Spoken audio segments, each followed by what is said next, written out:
Mina olen Kuldar, olen 39-aastane, tulen Tallinnast, eraelus töötan kelneri baarmanina ja talendijahis soovin teile esitleda faktimälu.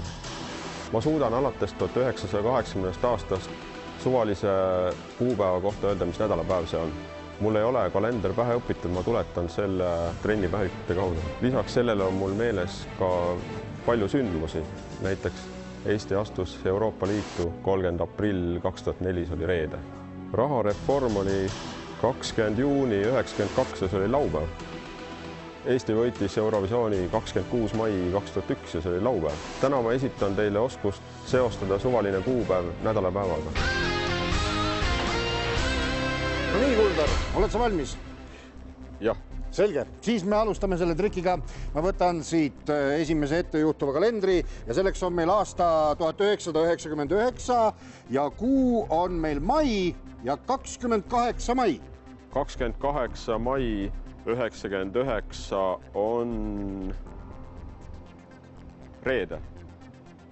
Tõepoolest, see on reede. Võtame siit järgmise ja selleks on meil aasta 2001. Eesti suvalise koha pealt avame, sattus meil august ja 24.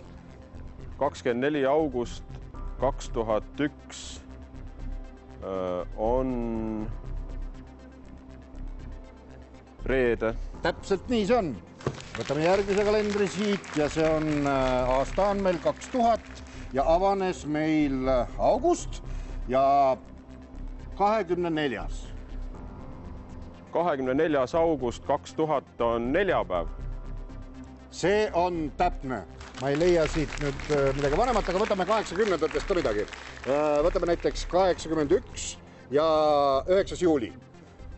9. juuli 81 on neljapäev. 9. juuli on neljapäev. Õige! Aitäh sulle! See oli tõesti fenomenaalne.